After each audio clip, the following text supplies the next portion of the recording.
الله في القلب لما انكسر مع الله في الدمع لما إن الحمد لله والصلاة والسلام على رسول الله أما بعد। প্রিয় ভাই বোনেরা, আমরা মানুষের কাছে প্রিয় হওয়ার জন্য কত কিছুই না করি। দুনিয়ার মানুষের কাছে গ্রহণযোগ্যতা অর্জনের জন্য কত ভাবেই না নিজেকে উপস্থাপনের চেষ্টা করি। কেউ মানুষের কাছে গ্রহণযোগ্য হওয়ার জন্য কোরআন হাদিসের অপব্যাখ্যা করছে, কেউ মানুষের কাছে প্রিয় হওয়ার জন্য আল্লাহর বিধানকে গোপন করছে, আল্লাহর শত্রুদের সাথে বন্ধুত্ব করছে। আসলে এভাবে দ্বীনের অপব্যাখ্যা করে কি মানুষের ভালোবাসা পাওয়া যায়, মানুষের কাছে গ্রহণযোগ্য হওয়া যায়? সহিহ মুসলিমে এসেছে, আবু হুরায়রা রাদিয়াল্লাহু তাআলা আনহু থেকে বর্ণিত হয়েছে, রাসূল সাল্লাল্লাহু আলাইহি ওয়াসাল্লাম বলেন, ইন্নাল্লাহা ইযা আহাব্বা আবদান দাআ জিবরিল ফাকাল ইন্নী উহিব্বু ফুলানান ফাআহিব্বাহ ক্বালা ফায়ুহিব্বুহু জিবরিল। আল্লাহ তাআলা যখন কোনো বান্দাকে ভালোবাসেন তখন জিবরাইল আলাইহিস সালাতু ওয়াস সালামকে ডেকে আনেন এবং তাকে লক্ষ্য করে বলেন, আমি আমার অমুক বান্দাকে ভালোবাসি, সুতরাং তুমিও তাকে ভালোবাসো। অতঃপর জিবরাইল আলাইহিস সালাতু ওয়াস সালাম তাকে ভালোবাসতে শুরু করেন। সুম্মা ইউনাদি ফিস সামা ফায়াকুল ইন্নাল্লাহা ইউহিব্বু ফুলানান ফাআহিব্বুহু ফায়ুহিব্বুহু আহলুস সামা।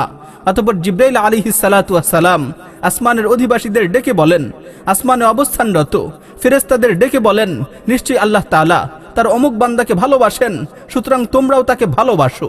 অতঃপর আসমানের অধিবাসীরাও তাকে ভালোবাসতে শুরু করে। প্রিয় ভাই ও বোনেরা, আপনারা জানেন কি এই আসমানে অবস্থানরত ফেরেশতা কারা? আসমানে অবস্থানরত ফেরেশতা হচ্ছেন তারা লা ইয়াসুনাল্লাহা মা আমারাহুম ওয়া ইয়াফআলুনা মা ইউমারুন, যারা কখনোই আল্লাহর অবাধ্যাচরণ করে না, বরং তারা আল্লাহর নির্দেশ অনুযায়ী কার্য সম্পাদন করে থাকে। আল্লাহর অসংখ্য অগণিত ফেরেশতা রয়েছে যাদের সংখ্যা গণনা করে শেষ করা যাবে না। তাদের মধ্য থেকে কিছু ফেরেশতা আরশ বহনের দায়িত্বে নিয়োজিত রয়েছে, কিছু ফেরেশতা মেঘমালা পরিচালনার দায়িত্বে রয়েছে, কিছু ফেরেশতা সিজদাবনত অবস্থায় রয়েছে, কিছু ফেরেশতা রুকু অবস্থায় রয়েছে, কিছু ফেরেশতা দণ্ডায়মান অবস্থায় আল্লাহর পবিত্রতার মহিমা ঘোষণা করছে, কিছু ফেরেশতা সপ্ত আসমানে অবস্থানরত বাইতুল মামুরকে তাওয়াফ করছে। রাসূল সাল্লাল্লাহু আলাইহি ওয়াসাল্লাম বলেছেন, প্রতিদিন ৭০,০০০ ফেরেশতা বাইতুল মামুরকে তাওয়াফ করে থাকে। যারা একবার তাওয়াফ করে ফেলে, সংখ্যাধিক্যের কারণে তাদের আর কখনোই দ্বিতীয়বার বাইতুল মামুরকে তাওয়াফ করার সুযোগ হয় না। তাহলে বোঝা যাচ্ছে আল্লাহর আনুগত্যশীল কত অসংখ্য অগণিত ফেরেশতা রয়েছে যাদের সংখ্যা গণনা করে শেষ করা যাবে না। এই অসংখ্য অগণিত ফেরেশতাদেরকে জিবরাইল আলাইহিস সালাতু ওয়াস সালাম ডাক দিয়ে বলেন, ইন্নাল্লাহা ইউহিব্বু ফুলানান ফাআহিব্বুহু, নিশ্চয়ই আল্লাহ তাআলা তার অমুক বান্দাকে ভালোবাসেন, সুতরাং তোমরাও তাকে ভালোবাসো। ফায়ুহিব্বুহু আহলুস সামা। জিবরাইল আলাইহিস সালাতু ওয়াস সালামের এই ঘোষণার পর আসমানের ফেরেশতারা তাকে ভালোবাসতে শুরু করে। রাসূল সাল্লাল্লাহু আলাইহি ওয়াসাল্লাম বলেন, সুম্মা ইউদাউ লাহুল কাবুলু ফিল আরদ। অতঃপর আল্লাহ তাআলা ও আসমানের ফেরেশতাদের এই ভালোবাসার ফলে আল্লাহর সেই প্রিয় বান্দা জমিনের মাঝেও মানুষের কাছে গ্রহণযোগ্য হয়ে ওঠে।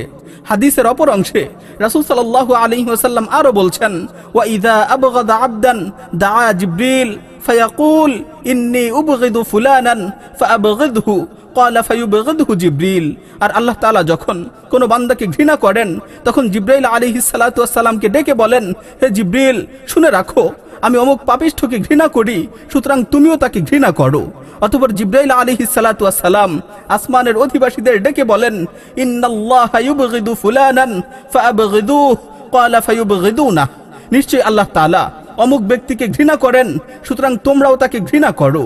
অতঃপর আসমানে অবস্থানরত সকল ফেরেশতারা তাকে ঘৃণা করতে শুরু করে। রাসূল সাল্লাল্লাহু আলাইহি ওয়াসাল্লাম বলেন, সুম্মা তুদাউ লাহুল বাগদাউ ফিল আরদ। অতঃপর আল্লাহ তাআলা ও আসমানের ফেরেশতাদের ঘৃণার ফলে জমিনের মাঝে তার গ্রহণযোগ্যতা কমতে থাকে। পৃথিবীর মানুষের হৃদয়ে তার ব্যাপারে ঘৃণা ছড়িয়ে পড়ে। প্রিয় ভাই ও বোন, সুতরাং তুমি যখন আল্লাহর সন্তুষ্টির পথে চলবে তখন আল্লাহ তাআলা তোমাকে ভালোবাসবেন, জিবরাইল তোমাকে ভালোবাসবেন, আসমানে অবস্থানরত সকল ফেরেশতারা তোমাকে ভালোবাসবেন। এই ভালোবাসার ফলে পৃথিবীর আল্লাহভীরু মানুষের কাছে তুমি জনপ্রিয় ও গ্রহণযোগ্য হয়ে উঠবে। তোমার বিরোধীরা, তোমার সমালোচনাকারীরা হাজারো চেষ্টা করেও তোমার গ্রহণযোগ্যতাকে নষ্ট করতে পারবে না, তোমার কোনো ক্ষতি করতে পারবে না। আর তুমি যখন আল্লাহর অবাধ্যাচরণ করবে তখন আল্লাহ তাআলা তোমাকে ঘৃণা করবেন, জিব্রাইল তোমাকে ঘৃণা করবে, আসমানে অবস্থানরত সকল ফেরেশতারা তোমাকে ঘৃণা করবে। আর এই ঘৃণার ফলে পৃথিবীর মানুষের অন্তরে তোমার ব্যাপারে ঘৃণা ছড়িয়ে পড়বে, তোমার গ্রহণযোগ্যতা মানুষের মাঝে নষ্ট হয়ে যাবে। হাজারো আয়াত হাদিসকে বিকৃত করে, আল্লাহর বিধানকে গোপন করে, মুরতাদ শাসকদের সাথে আতাত করে তুমি জমিনে গ্রহণযোগ্যতা অর্জন করতে পারবে না, কেননা আসমানের অধিপতির পক্ষ থেকে তোমার গ্রহণযোগ্যতা নষ্ট হয়ে গেছে। হে আল্লাহ, আপনি ভালো করেই জানেন আমি মানুষের ভালোবাসা পাওয়ার ব্যর্থ চেষ্টা কখনোই করিনি। মানুষের কাছে প্রিয় হওয়ার জন্য, মানুষের কাছে গ্রহণযোগ্যতা লাভের জন্য সত্যকে গোপন করিনি, সত্যের সাথে মিথ্যাকে মিশ্রিত করিনি। সব সময় স্পষ্ট ভাষায় তাই বলেছি যা বলার জন্য আপনি আদেশ দিয়েছেন। হে আল্লাহ, আমার সমালোচনাকারীরা আমাকে কি বলল আমি এর পরোয়া করি না।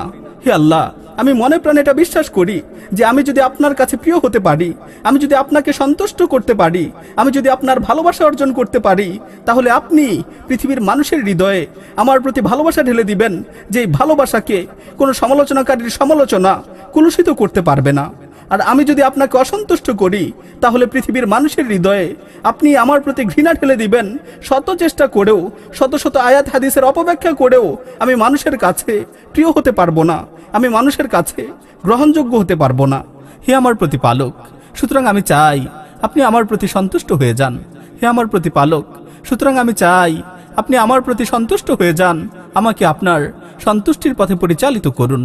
আল্লাহুম্মা ওয়াফফিকনি লিমা তুহিব্বু ওয়া তারদা মিনাল কওলি ওয়াল আমালি ওয়ান নিয়্যতি ওয়াল হুদা ইন্নাকা আলা কুল্লি শাইইন কাদির। ওয়া আখিরু দাওয়ানা আনিল হামদুলিল্লাহি রাব্বিল আলামিন।